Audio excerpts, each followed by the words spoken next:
Hi Scorpio, here's a general look at your solar chart for May. And every year at this time the Sun is in your opposite sign, Taurus, and so this is going to be highlighting relationships, whether they're working ones or personal ones, friendships, family, but also sisterly ones as well.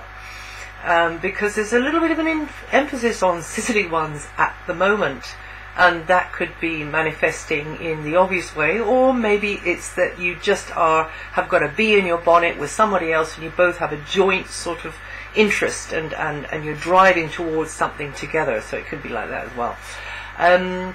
So overall, it's not time for you to be going it alone really this month to get the best out of things, because relationships can underpin your aims. You can be in a cooperative type relationship. You and someone could really be hitting it off. You and someone could be bonding and getting more serious. Or it could be like a working one-to-one situation, or a buying, selling, negotiating a deal situation in some sort of way. Or maybe it's you and some other sort of together, forming a united front. It can be manifesting in many ways, but however it is for you, there's a feeling of mutual reliance. Maybe, you scratch my back, I'll scratch yours. Or it can be that you're depending on somebody else's contribution, and this is some kind of outside agency sort of situation. Basically, though, in a certain area or certain areas, you cannot go forwards as well alone as you can be successful together with somebody else. This vibration can give love relationships and friendships a tremendous boost, Scorpio, and in some cases, as I say, can deepen feelings and bring more intimacy. You could also, as I say, be sharing a joint interest with some, and you can be really sort of enthusiastic about it, you see. So maybe you're sharing it with somebody else, or maybe you've got to sort of convince somebody else it's as good a idea, deal, project, whatever, as you say it is.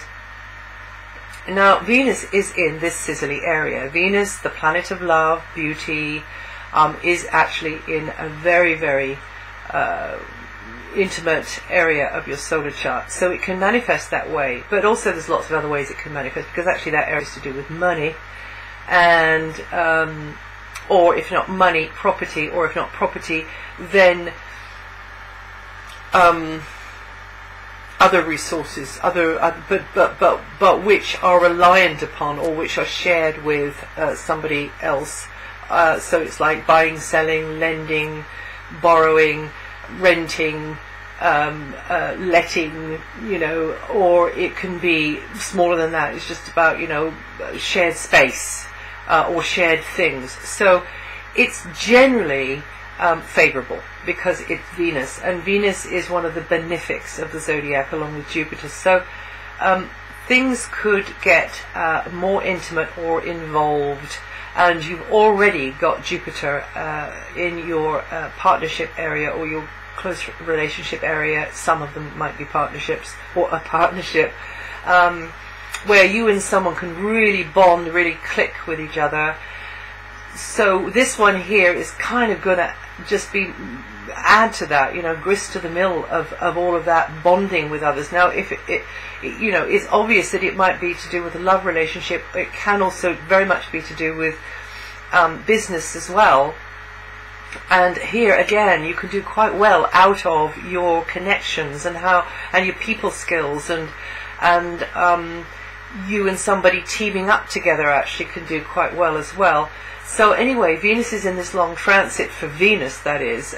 Venus is here from April, where it went in, where she went in until August. So you've got until August to really work this lovely, beneficial energy. The first half of the month is better in some ways than the second half of the month, though, because Venus does turn retrograde from the 15th onwards, but it's still going to, in a general sense, be a good vibe there. And sort of up to you to play your cards right, really, because obviously the planetary energies are only as good as how we can respond to them. The first half of the month is a good time to seek confidential advice or to get really a lot closer with someone and have a heart-to-heart talk. It's also likely to be more financially or materially easier time for you. Even though feelings may be nearer the surface, it very much looks as though you will have the resources, or maybe it's not resources, maybe it's not materialistic, maybe it's emotional support. So you'll have that at hand to keep you happy. And just when Venus does turn retrograde on the 15th, during that period, relationships can get a little bit more serious, but things start to go more slowly. So you have to be more responsible, you've got to be, more careful, whatever it is. And Venus will remain in that area happily for you, Scorpio, until August 2012. So you can really make something, you can, as I say, it's quite a lucrative energy and quite a lucrative place. So something at least you could get the ball rolling, shall we say, on something before Venus leaves that area. But as a matter of fact, from June you're going to get Jupiter in there too. So this is just me going outside of this month for a moment. June to August looks like potentially a really, for some of you Scorpios, depending on your natal chart, a time when you can really land a big fish, sort of thing. Now, until the 9th, your mind will be more focused upon the to-do list, practical chores, correspondence, general paperwork. It's kind of busy like that, keeping a steady weather eye on maintenance, repairs. The stitching time saves 9, really, but also keeping a weather eye on health, if there's been any health problems, or maybe it's to do with diet and exercise. So just dealing with the mechanical side of daily life, that's going to be a keynote, but also you could learn new skills at this time, or be applying your skills very strongly at this time. Communications equipment, vehicles, travel and transport may be on your mind, but there could be delays related to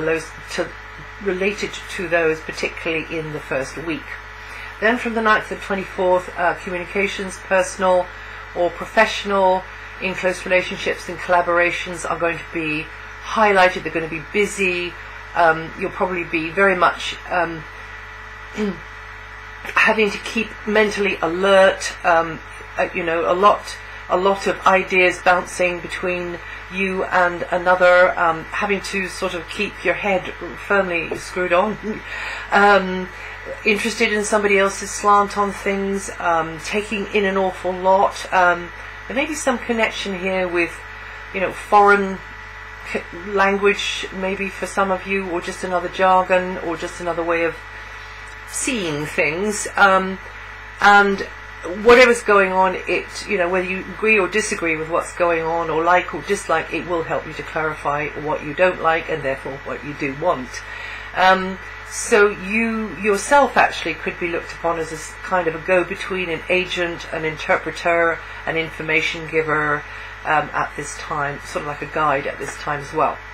Now, Mars is also in a very unusually long transit, same as Venus, but it's in another area of your solar chart, Scorpio, and that means that the group dynamic will be strongly emphasized and has been since last November. So the transit window is from November 2011 to July 2012, and I'm sure some of you might have noticed that you are having, maybe working in a team, or that's more emphasized, or maybe it's not like that. Maybe it's you in a friendship or some friendships, and again they're strongly emphasized.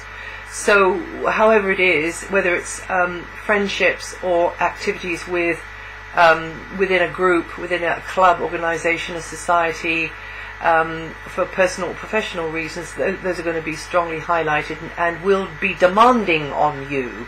This is a keynote with Mars physically probably demanding on you at times. And it's a progressive period when the Mars energy will help you to realize things that have maybe been on the back burner of your life for a long time previously. So, as a matter of fact, there's more than one way this can work, because it may be about the group dynamic, and that might be over the wires. It might not be, in you in person. and you could feel overloaded at times, because that's demanding, that's putting a demand on your vitality and your stamina. Or it can be that you feel that you can move forward, and you are physically doing, pedaling as fast as you can to generate the whatever it is that's needed, to move forwards. Because the thing about wherever Mars is it does demand on you physically, but it's in a very progressive place. Now, it's also in a place to do with the unconventional. It's in a place to do with technology, like I'm using here. It's also in a place to do with cutting edge knowledge and technology as well. So maybe some of you are using this energy in that way, and getting in, getting very much proactive with all of that stuff. I don't know. So it's about information technology. It can be. It's about networking. It's about discussion forums, blogs. It's about doing stuff over the net, which is innovative, you see, and initiating. The thing that Mars likes to do is initiate. It doesn't like hanging around waiting for others to make up their mind, or it doesn't like, it's not very good at standing at the back of the audience watching somebody make a mess of something, up at the front on stage, because you're standing there and you're mumbling, well, I could have done it. Well, I wouldn't have said that. Because Mars can actually really sort of raise your temperature and get your hackles up, So you've got to be initiating. You've got to be proactive in whatever area. We all have busy lives, but just find a space, or maybe find a little slot where you can slot into your main sort of day job to be very proactive at pushing your life forward, getting on with things. So maybe some of you have a hobby. And it's not to do with the day job at all, but you can put that out there, and you can be quite surprised, especially where Venus is at the moment, Scorpio, at how much is attractive to others and how much they're willing to pay for it. I mean, I don't know what this might be about, but anyway. Now, some of you with this Mars energy might feel like you're being volunteered or volunteered for something you didn't sign up for in the first place. But, one of your things is quite a fixed nature, so perhaps just be a little bit flexible and say, well, let's just go with this, I mean, your brain doesn't tell you everything, that it's up to, or rather your shall we say, your spirit, perhaps not your brain. So anyway, things should be starting to fall into place a little bit more now that Mars is going direct, because until mid-April it was going retrograde, which would have kind of stalled things a little bit. Now, from the 21st, you're going to be in a more outgoing mood, I think, and ready to... You're just beginning to get into this outgoing mood and wanting to check out fresh possibilities.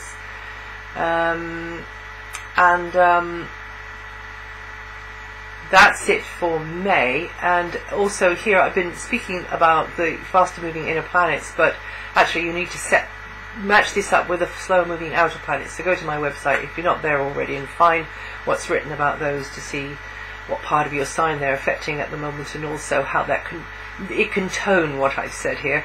And also more information is found with your rising sign or your moon sign, if you know them, and if you find the forecast for those for this month, it'll add to or subtract from what I've said here. And I hope this all helps, and I'll see you the next time.